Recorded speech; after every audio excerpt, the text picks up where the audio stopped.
So Thierry Depaulis is trained as an historian. He has an MA in history at Bordeaux University a long time ago. He has been studying mind games, mostly card and tarot games, but also dice and board games for more than 40 years. His publications are many books, book chapters, exhibition catalogs, articles, conference papers, etc.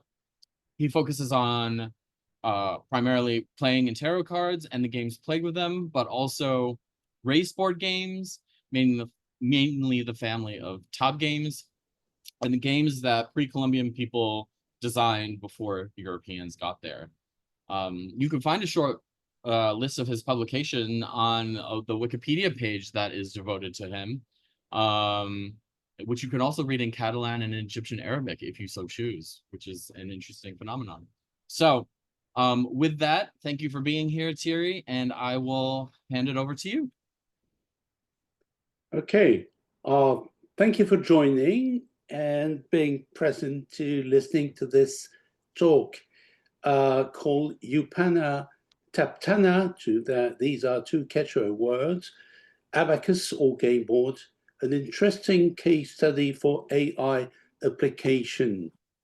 We will leave the shores of the Mediterranean Sea and the Old World to go to South America before 1532 CE, before the Spanish invasion.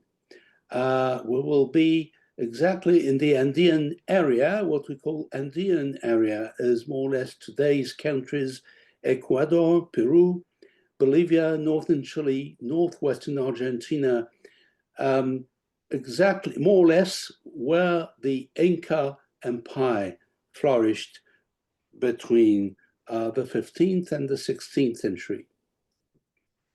It's here.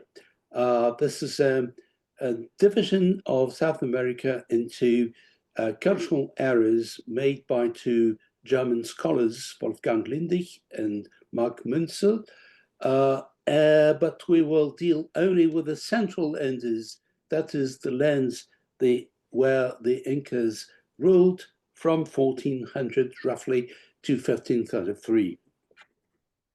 The timeline of the region is quite complicated because it can be divided into regions and also into periods. The latest period is on the bottom of this table, while the formative, that is the earliest period, is on top, with some little known cultures, but we certainly have heard, you certainly have heard of the Incas and perhaps of the Wari who ruled Peru in, the Wari are here, from 600 to 1000 CE. A more complicated timeline is here. It's in French, I'm sorry about it, and it's in the other way round because the Incas are on top and Kotosh and Cerro Sechin are on the bottom. We will see where we will mention the Wari, who are here in a Spanish spelling, Wari, not worry with the W, but it's the way we have to deal with these cultures. The artifact which I want to present to you today is this, more or less. This is one of the many examples we know. It's from Peru, unknown provenance, dating unsure, and it's part of the Federico Baldarotti collection at the Castello Sforzesco in Milan. It's made of wood. I want to quote here a man who knew very well the situation in the Andes during the two wars, Philip Amains, a very good scholar and archaeologist. In the book Ancient Civilizations of the Andes, a book which is still a good read, I think, he wrote, "There exists in various archaeological collections a curious class of artifacts that has always puzzled the student. I refer to the terraced and compartmented objects," and it's exactly what we have in front of us. And I will use this expression, terraced and compartmented object, so to avoid to assign it a clear function. Another example of this kind of object is here from the Museo de Arte de Lima in Lima, Peru. There are three functions that have been assigned to these objects. It can be an architectural model, it's called in Spanish maqueta, an abacus or contador, or a game board, the so-called tablero de juego. So let's call them terraced and compartmented objects to avoid assigning them a more precise function. They are made of stone, wood, or terracotta, and they are generally very finely and carefully made. Their dimensions are more or less what we may expect from a game board, for example, or maybe an abacus, from 25, 30 centimeters to 20, 23 centimeters, and their height, because they are high, from 6 to 10 centimeters. I will often mention this book, An Archaeology of Ancash, Stones, Ruins, and Communities in Andean Peru, by George Lau, an American archaeologist who teaches in the University of East Anglia in Britain, who has gathered a sample of more or less 70 items where he shows that they can be classified in 5 types. So has made a great step toward a better understanding of these objects. It's in the chapter 6, which is called An Ancient Andean Game. For I have to say it now, he thinks that this object is a game board. Let's see what he has designed as his own types. Type 1, which I would dub a classic form, is, according to Lau, the most common in the sample. And he, quoting him, their layout is characterized by a quadrangular plan and 2 raised areas on opposite corners of a diagonal axis. Sometimes the raised areas are subdivided into 2 or occasionally more divisions, which resemble superimposed constructions. And this idea of a construction will lead to an interpretation as a kind of relief map. The upper parts of the raised areas may also be partitioned. And their tops show shallow depressions that occupy the whole surface, which may also lead us to think they are squares or cells of some game board. The item on the left is made of wood. It's a modern 19th century replica made for Adolf Bastian, the great German geographer, and it's now in the Ethnologisches Museum in Berlin. In Paris, there is another example which I failed to buy at auction, actually. It was offered a few years ago and was supposed to be Chimor, that is from the Chimu kingdom, which flourished in northern Peru from 1000 to 1470, but I think it's wrong. Type 2, Lau's type 2, in type 2 boards, as he says, the symmetry follows the long middle axis, which juxtaposes the raised zone A areas on one side. What he calls the zone A is this highest part of the object. Type 2 slabs are typically flatter and thinner, but they still have 2 or 3 levels. This one on the left is from a private Swiss collection. It's described as Inca Yupana, Yupana being the Quechua word for abacus, AD 1440, 1532. We will see that everything is wrong in this attribution. On the right, I took it from Wikipedia. There is a Yupana entry or article, which I recommend. It's from Yauya, found in Tamborreal, department of Ancash. The department of Ancash is in north central Peru. We will see where it is later. And it's where most of these objects come from. Type 3, again from Lao's survey, is rounded, and as Lao says, it strongly resembles type 1 forms in featuring symmetry along the diagonal axis, with raised areas in opposing ends, but they generally emphasize rounded sides, compartments, and all layouts.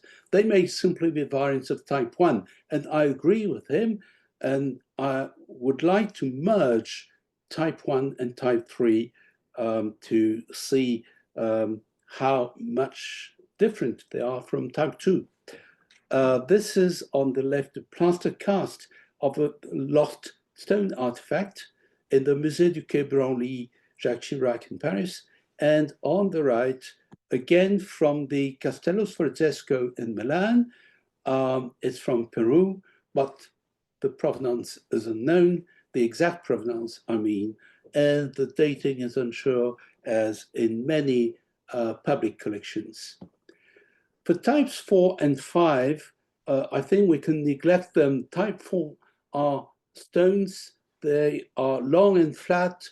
They are larger and not as portable as the other board games, or board types, sorry.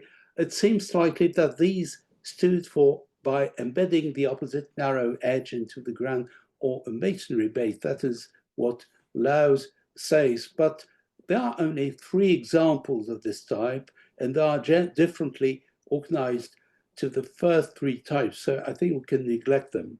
Same with type 5, which is just a mixture of fragments with irregular forms. So there is no recognizable pattern. But instead, I would like to add a 6th type, which Lau did not include in his corpus, which is made mainly with items from northern Peru.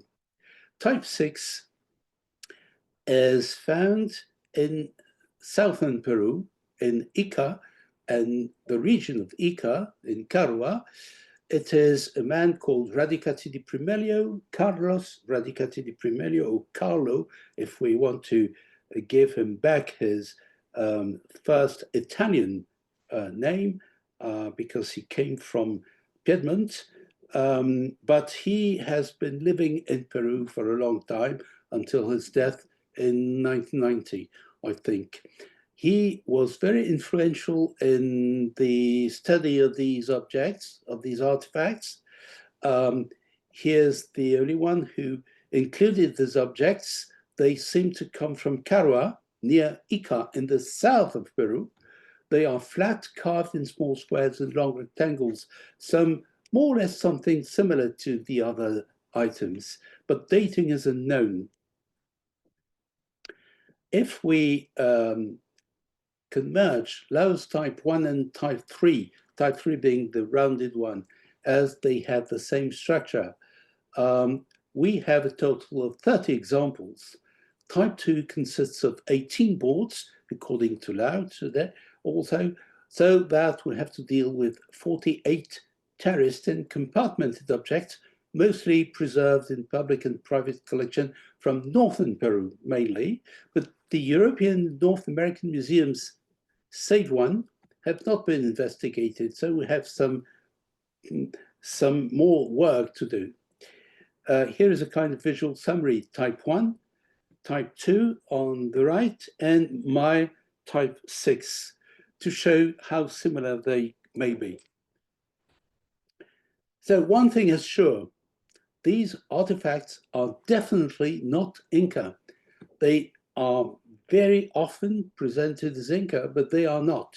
Laos corpus shows they mostly belong to the Recuay culture, which flourished in northern Peru from more or less 100 BCE, or from 1 CE, according to Lao, to 600 or 700 CE, with some examples which were recently found in Wari sites. The Wari Empire flourished from 500 to 1000 CE in the whole of Peru.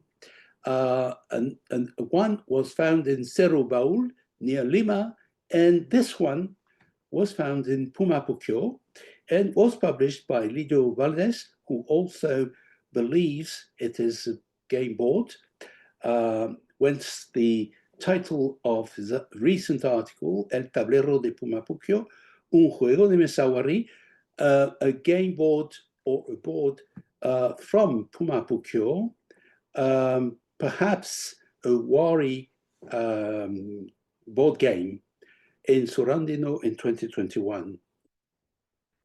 So just to remind you where we are exactly in terms of timeline, the Wari Empire is here in the middle horizon from 600 or 500 to 1000 CE, whereas the Requai preceded them in the North Highlands, so northern Peru, in the early intermediate period. But what are they? So, as I said, three functions have been assigned to these terrace and compartmented objects. They can be a miniature relief map, supposedly of Cusco, the Inca capital, which is more or less ridiculous, or more generally, an architectural model. It's what I call the maqueta theory, from maquette, which is used by architects. An abacus, much needed for arithmetical calculations the Incas had to do before registering large numbers in quipus. Quipus are this kind of knotted chords where they recorded their numbers. It's the contador theory. It can be also a game board, as demonstrated by Nordenskiöld, and that was different approach by Smith and Lau. We will see what they have to say about this tablero theory. The maqueta theory was first suggested by the great German geographer Adolf Bastian, who got very much interested, and it is for him that the wooden example I showed previously was made, and he was of the opinion that it was a kind of relief map of a city. He published that in 1876. This theory was rapidly dismissed and today is more or less abandoned. It was recently revisited by Jean-Pierre Protzin, the man who knew pre-Columbian architecture better than everyone. But the theory does not work because these artifacts, as he pointed out, have no doorways, no corridors and or stairs. They do not look exactly like real architectural models as the pre-Columbian people or architects did. The contador theory has been much studied in relationship with the drawing by Guaman Poma, which we will see later, of a real Inca abacus. And Radicati di Primelio is the best proponent of this theory. He is now followed by Gary Urton, another big name in this field. The tablero or game board theory was first expanded by Swedish anthropologist Erland Nordenskiöld in 1918. Nordenskiöld transferred the gameplay of a game from modern Chaco Indians, which we'll see, to the kind of objects we are talking about, and found it was the game Chunkara, as described by Bernabe Cabot in 1653. He was followed by others like Smith and more recently Lau 2016. So let's examine these theories. The contador theory was first introduced by Charles Wiener, or Karl Wiener, because he was from Austria, but became French. And he was sent by the French government to Ecuador and Peru, and published in 1878 an article in Le Tour du Monde, where he reported that this object was a compteur, that is a contador in Spanish, or counter, or abacus. He was even told a short calculation method by a local priest.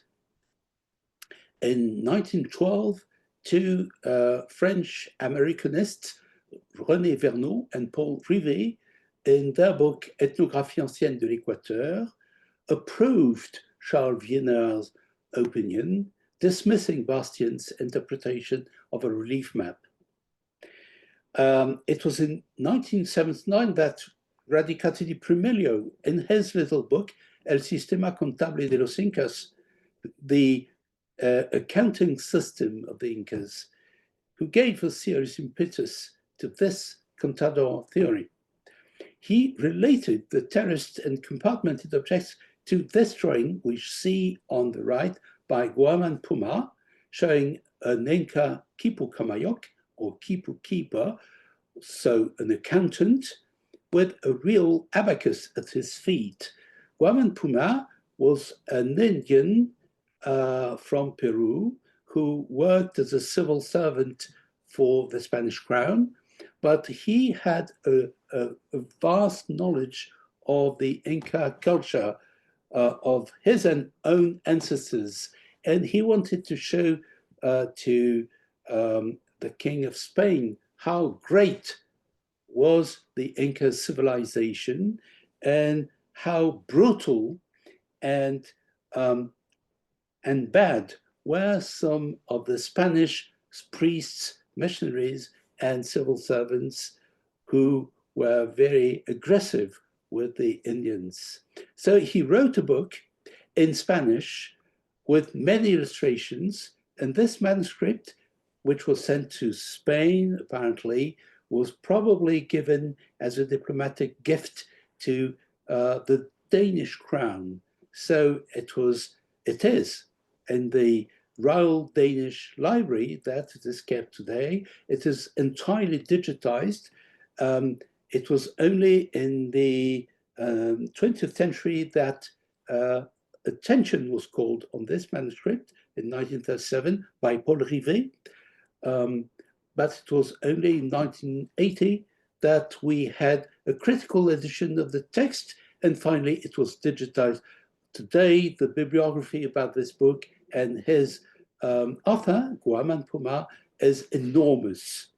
So this picture is particularly interesting.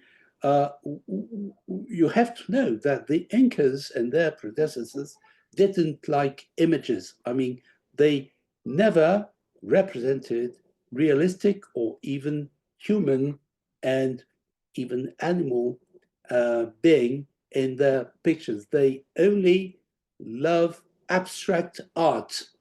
So we have no images, no iconography from the Inca themselves. So we are happy to have all these illustrations in Guaman Puma's book. Radicati can be credited for calling this object, understood as the abacus of the Incas, Yupana. In Quechua, it means counter or counting device. And Radicati also linked it to the quipus, rightly, I think. Although he's not very clear about it, he also held the terraced and compartmented objects for Inca, since he relates them to Guaman Puma's drawing. As we shall see, this is now an impossible association. The strongest argument in favor of the contador theory came from Bolivia, with an ethnographic abacus, which was presented at a conference in 1988 and was used as a calculator in the village of Ituata in the department Potosí, which means we're in the middle of Bolivia, quite in the south. The two presenters had collected a poem in Quechua, which was a guide for the calculation. So they had a method for using this object, which is on the left.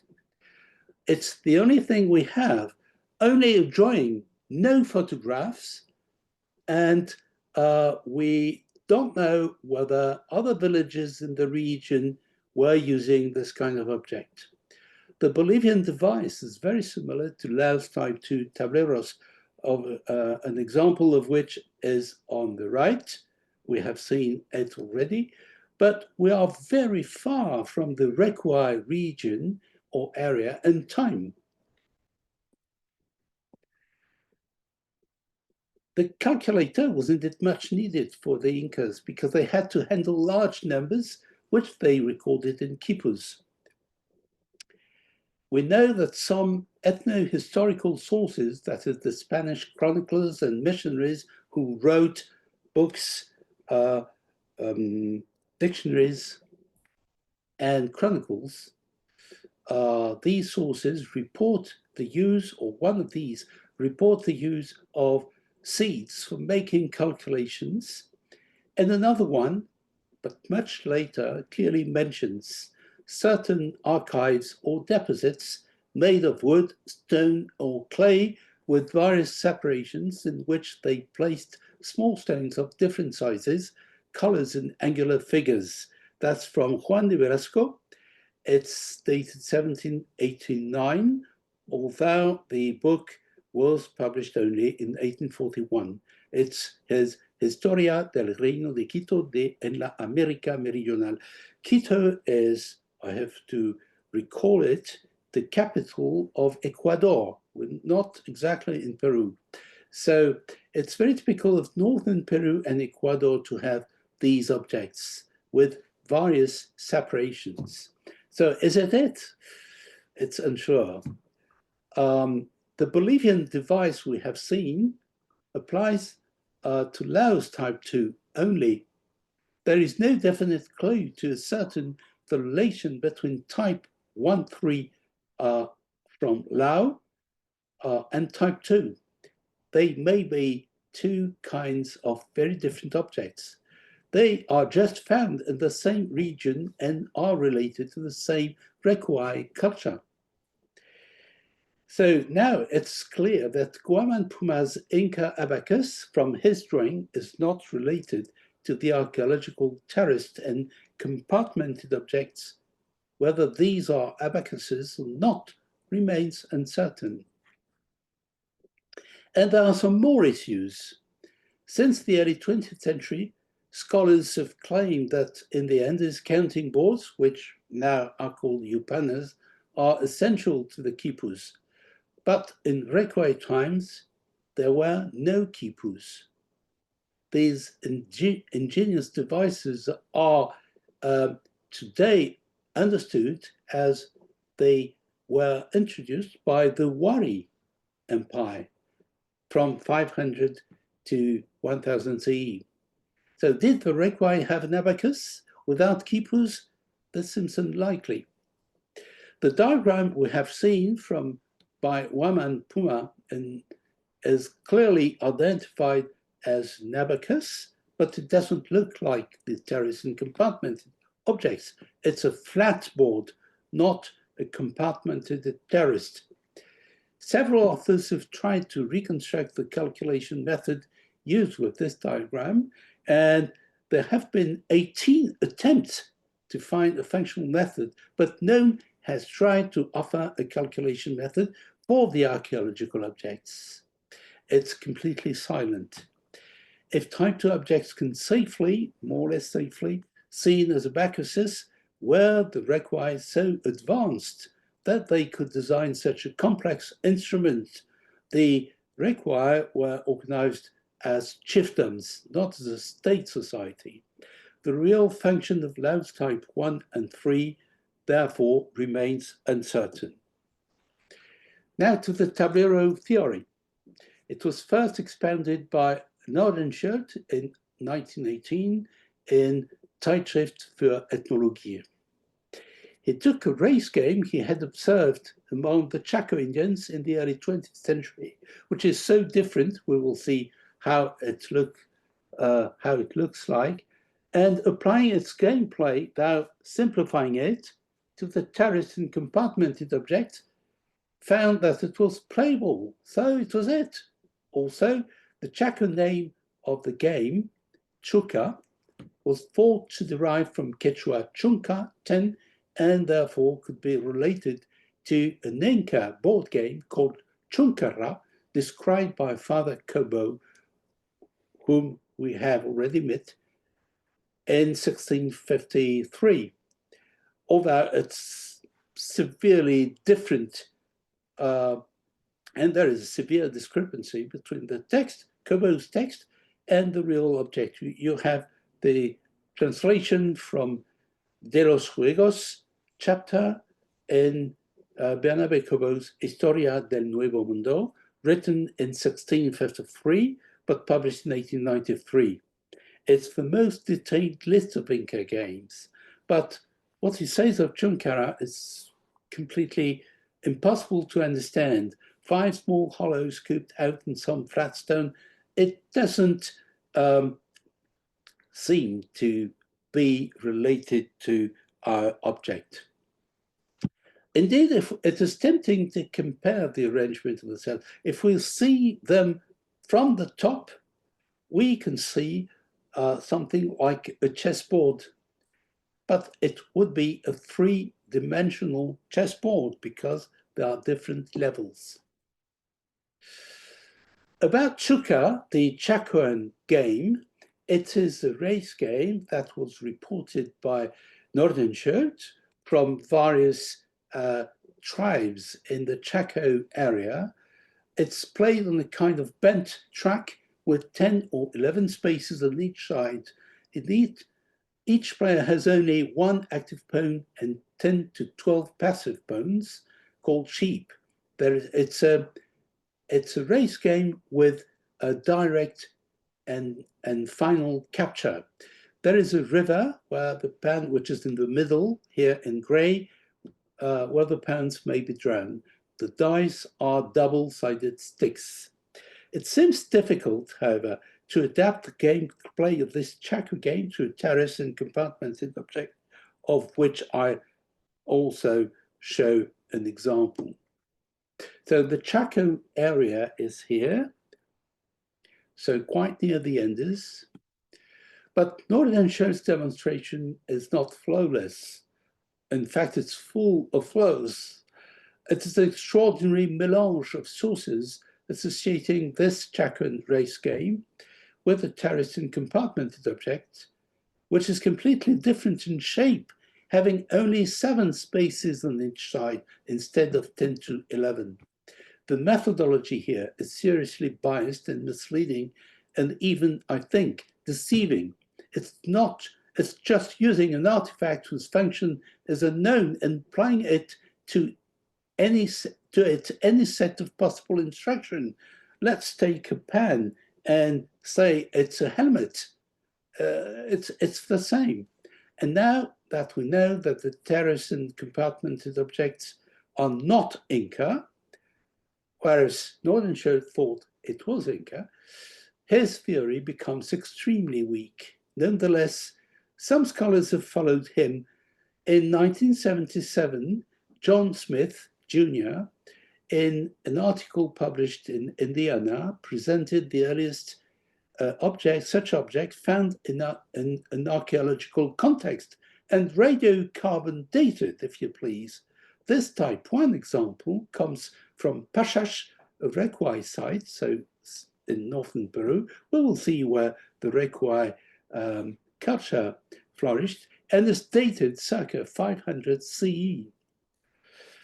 His article is a great step toward the understanding of this kind of object, but he also concluded it was a game board. His conclusion was based on the simple fact he had invented 2 sets of rules with and without dice and found that they played well. So we can invent anything. But George Lau concludes also that this kind of artifact is a tablero, that is a gaming board. I strongly disagree. I will show why. Lau's great merit, however, is to have built up a corpus, totally some 71 items, mainly from Peruvian museums, which allowed him to draw up a typology, showing that the terraced and compartmented objects are not Inca, but are related to the Recuay culture, even if some objects have recently been found in Wari contexts, as I have shown. As Lau put it, nearly all the examples, so it's 90%, are from the region of Highland Ancash, and the majority likely associated with the Recuay tradition, which flourished at least a millennium before the Inca. So the Recuay were there. This is a map of Peru, and we can see here the region in the department of Ancash, where more precisely the Cultura Recuay, sorry, my right map is in French, but the left one is in Spanish. So mixing languages, but here are two artifacts from the Recuay culture I really like. On the left, there is a dignitary with a camelet. He's very proud of it, apparently. It's a photograph by George Lau, which I robbed from one of his books or his publications. And this is a vessel, I love it, with all these dignitaries watching whatever they watch from a kind of building. It's kept in the Young Museum in San Francisco. So the tablero theory is not without problems too. All these objects, whatever their type is, are three-dimensional.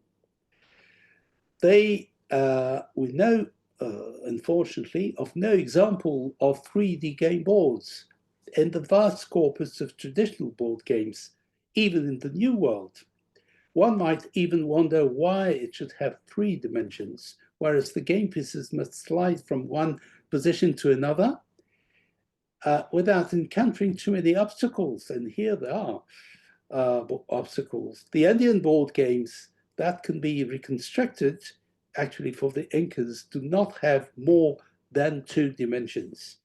If we consider Lau's type 2, which is represented here, I think the arrangement of the cells is really impractical, since most of them can be assigned to the Recuay culture, a society which was organized in chiefdoms, not as a state. We may wonder whether they were able to design such a complex board game.